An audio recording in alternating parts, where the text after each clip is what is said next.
Hi. Yeah, look, this article is from my studio posts and it's called Remembering for Whom.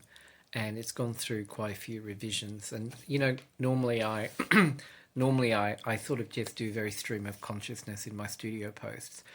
And that's why it's a subscriber page, free subscription, but I tend not to put it out there. This one in particular, I've decided to just put it in preview mode so everyone can have a read, because I think it's quite interesting, and it's what I call in my day job.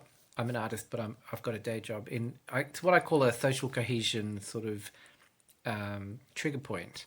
And it's one of those issues that nobody covers in social cohesion, which is the role of the Australian War Memorial.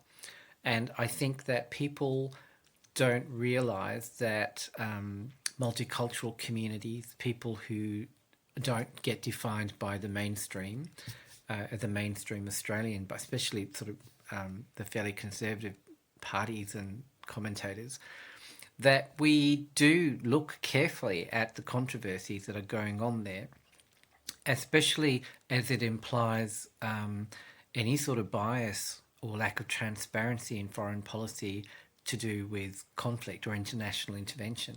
And we are very concerned about that. So I think one of the strongest things is not to build social cohesion.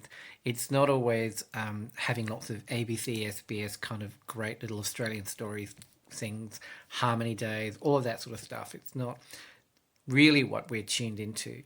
I think what we're tuned into is we're looking at what would happen, what happens in a crisis, and how are we seen? Are we seen as genuinely Australian?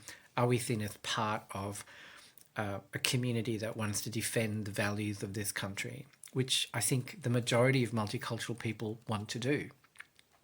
But when we see stories, whether it's war crime stories, whether it's foreign interference through investment in the program and the delivery of the programs that form and shape memory, especially military memory in Australia, that becomes something that people overlook. And if they could make the Australian War Memorial much more inclusive of civilian stories, it would really mean you would have to look at what is a civilian in Australia, and that is really quite a diverse lot of people, and would be challenged to see how they responded to that.